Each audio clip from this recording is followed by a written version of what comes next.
खराब वक्त में रामपुर के विधायक मोहम्मद आजम खां के काम आने का हक समाजवादी पार्टी ने अदा कर दिया है।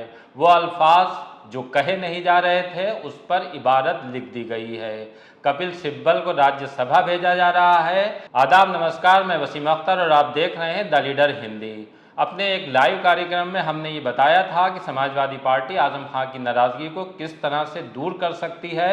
वो तरीका कपिल सिब्बल को राज्यसभा में भेजने के तौर पर हो सकता है। ये शुरुआती बात थी कि जब किसी चैनल की तरफ से ये मामला उठाया गया था कि कपिल सिब्बल का राज्यसभा का कार्यकाल खत्म हो रहा है और उनकी पार्टी कांग्रेस इस हैसियत में नहीं है कि उन्हें फिर से राज्यसभा भेज सके। हमने जो संभावना जताई थी वो सच साबित हुई है। आखिरकार समाजवादी पार्टी ने यह तय कर लिया कि 2 लोग उसकी अपनी पार्टी से राज्यसभा जाएंगे और तीसरा नाम कपिल सिब्बल का होगा। कपिल सिब्बल ने नामांकन भी दाखिल कर दिया है। तब उन्होंने एक बड़ा रहस्योद्घाटन ये किया कि कांग्रेस छोड़ने की बात मीडिया के सामने कही है। वो कांग्रेस 16 मई को ही छोड़ चुके थे, लेकिन इसे दबाए हुए थे।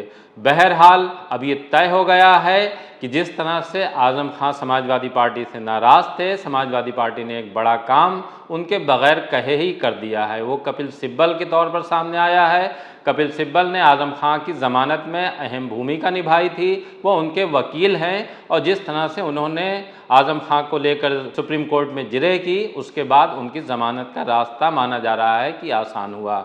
आजम खां जब छूट कर आए थे तो उन्होंने ये कहा भी था मीडिया के बीच, कपिल सिब्बल ने जो कुछ किया है उसका शुक्रिया लफ्ज़ों में अदा नहीं किया जा सकता। समाजवादी पार्टी ने इन लफ्ज़ों की इबारत सबके सामने रख दी है। वो ये है, कपिल सिब्बल समाजवादी पार्टी के समर्थन से राज्यसभा एक बार फिर जा रहे हैं। कपिल सिब्बल के बारे में आपको और थोड़ी जानकारी दे देते हैं। वो वकालत का बड़ा नाम है और राजनीति के मंजे हुए खिलाड़ी हैं। कांग्रेस में रहते हुए जिस तरह से वो भारतीय जनता पार्टी को घेरते रहे हैं, अब वो यही काम कांग्रेस से बाहर होकर निर्दलीय बतौर करेंगे, लेकिन कहीं ना कहीं इसमें समाजवादी पार्टी का फायदा भी होगा। पंजाब की मिट्टी ही निराली है, उसमें बगावत विद्रोह का दम है। जो पसंद नहीं उसके खिलाफ बोलने का आत्मबल भी। कांग्रेस नेता कपिल सिब्बल भी इसी रास्ते पर चलने के लिए जाने जाते हैं। बुधवार को सिब्बल ने समाजवादी पार्टी की ओर से राज्यसभा के लिए नामांकन किया। बाद में पत्रकारों से कहा कि वे कांग्रेस से इस्तीफा दे चुके हैं। हालांकि इस पर कांग्रेस की तरफ से अभी कोई प्रतिक्रिया नहीं आई है। 8 अगस्त 1948 को जन्मे कपिल सिब्बल का परिवार बंटवारे के वक्त पाकिस्तान से भारत आया था।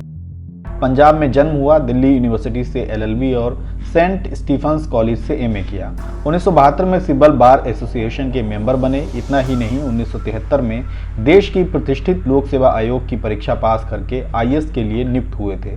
लेकिन सिब्बल को धारा के विपरीत बहने की जिद थी तो IAS ज्वाइन न करके वकालत करने का फैसला लिया।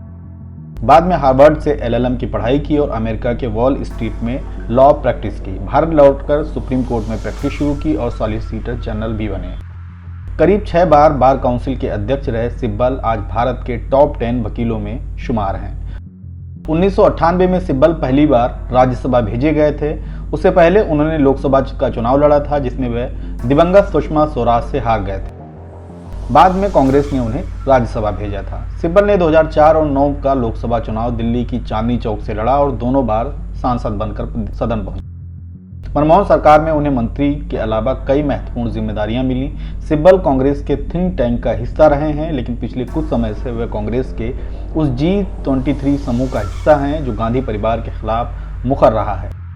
और जब कांग्रेस संकट और संघर्ष में है तो सिब्बल अपनी इच्छा अनुरूप काम न होने पर पार्टी से अलग होकर सपा से राज्यसभा जाने के लिए आगे बढ़ चुके हैं।